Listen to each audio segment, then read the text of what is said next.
What do you do for a living? Nothing. And then I record it. So, Sacha and I are here today because of the results of last week's election in America. It was horrible! Trump won. The bad guy, the villain from those 80s movies, is moving into the White House. I really think that you're overreacting. Although I would have voted for Hillary if I had, if I was American and I was there.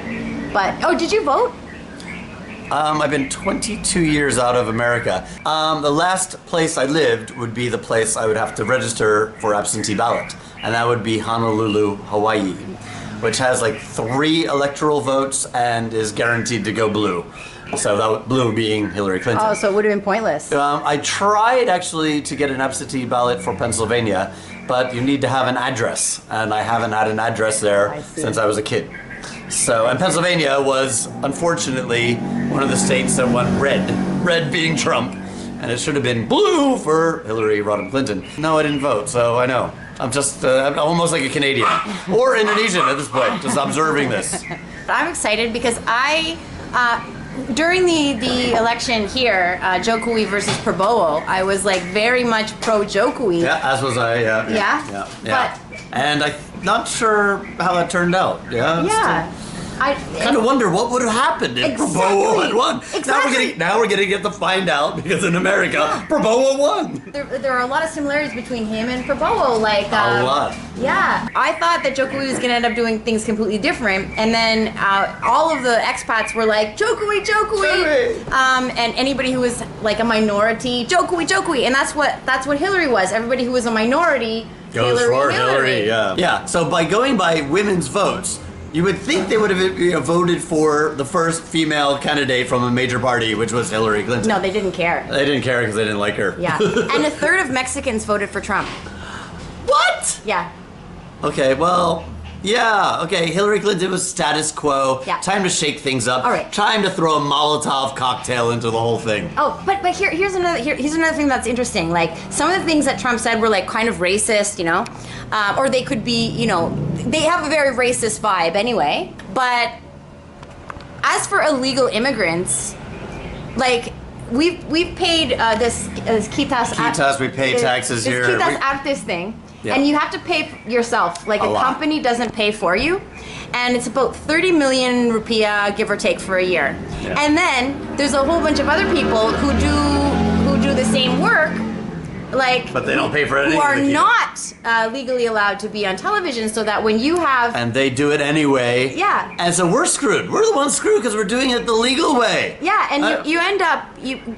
well, that would be about $2 million a month that you end up paying that they don't have to pay. And plus, you don't make that much money doing television, right? No, not at all. And it's not what you think it is. And sometimes, me and Jason would sit around back when I used to do television and say, like, oh my God, see, they don't even have the permit and we have the permit. Like, God, why don't they just get deported? That's the... We should have made some phone calls. Yeah, but we wouldn't do that because, We're nice people. We're nice people, but Donald Trump doesn't sound like a really nice person in that regard. No, it's funny because I've actually heard reports that he is a nice guy. Yeah. And no, he could surprise us.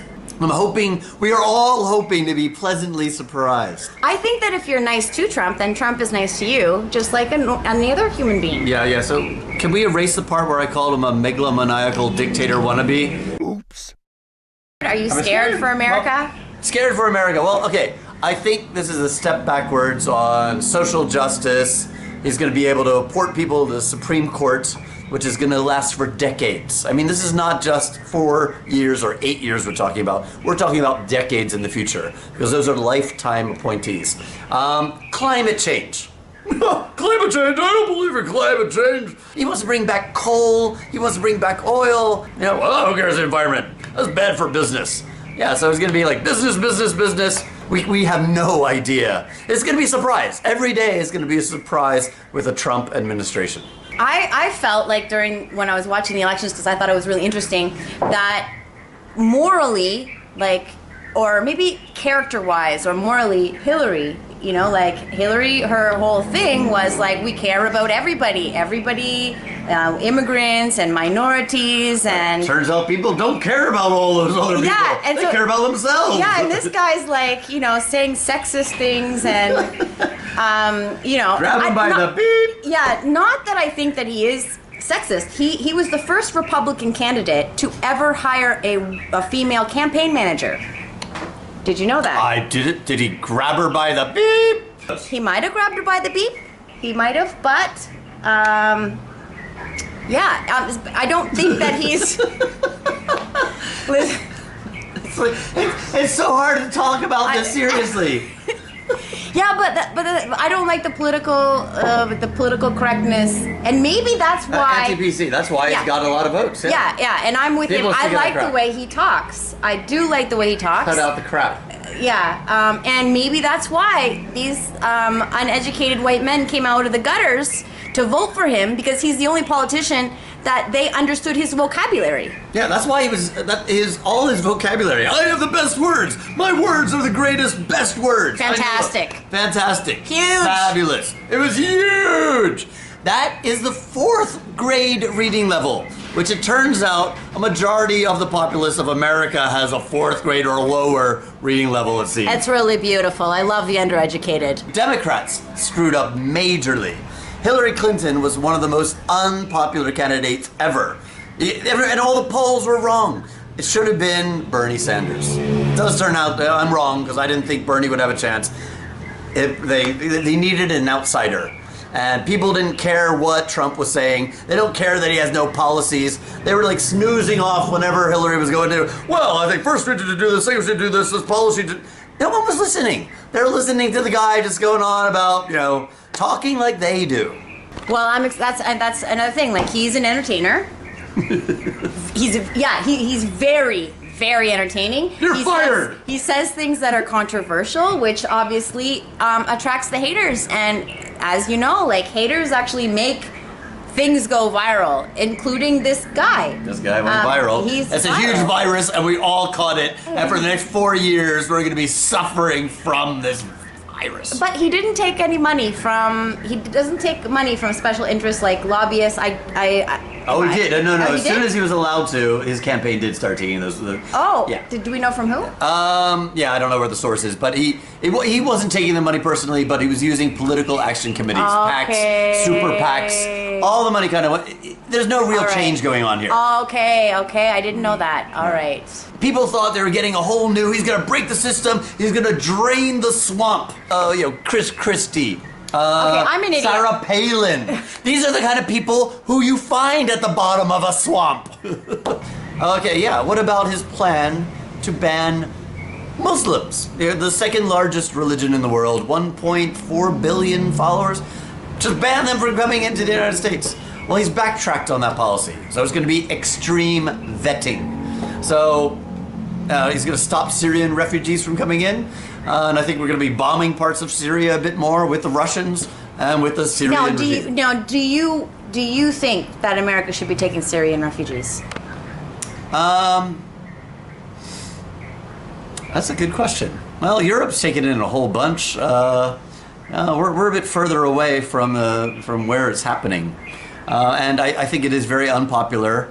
And hey, if you're going to be a politician, you pick a popular issue. And having Syrian refugees coming to America in huge numbers is not a popular issue. And in this majority Muslim country, how many Syrian refugees did they take? Exactly, where are they? They didn't want to come here for some reason.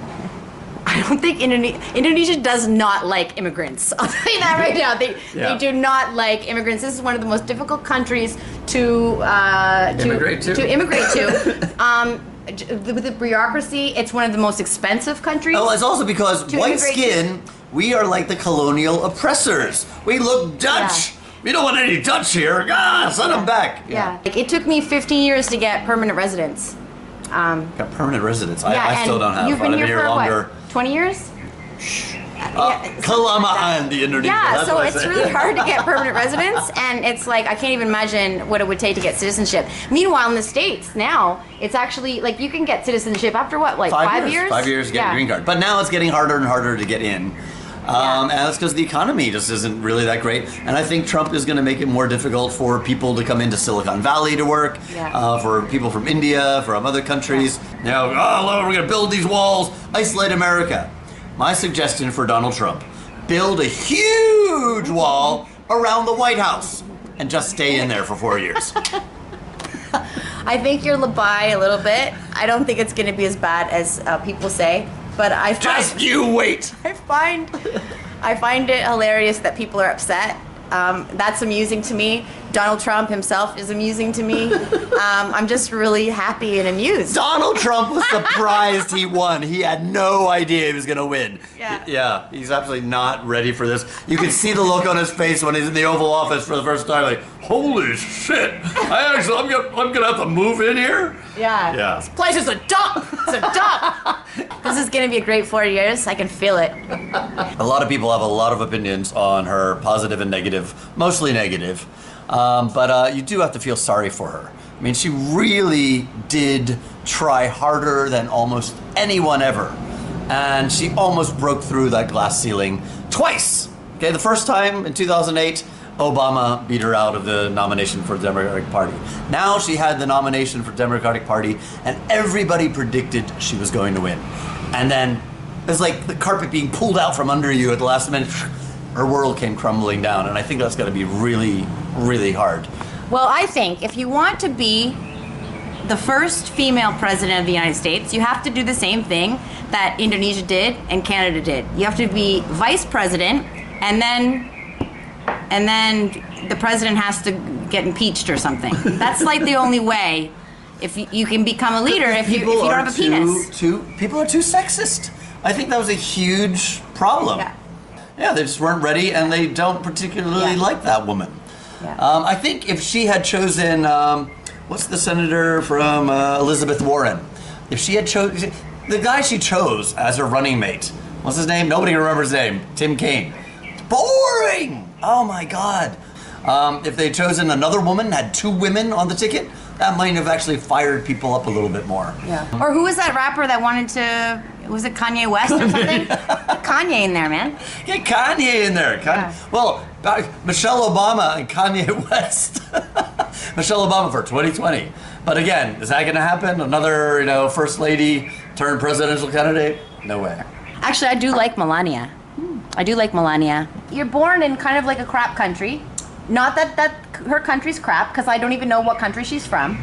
But some Central European place. Yeah. And I'm not saying that they're all crap, but she obviously didn't want to live there, and she got her butt out. And by the age of 16, she was already in France doing modeling. And modeling is working. She was making money, making her own money as a teenager, and made a life for herself. And now she's going to be first lady. And sleeping with Trump. I mean, that's not an easy feat.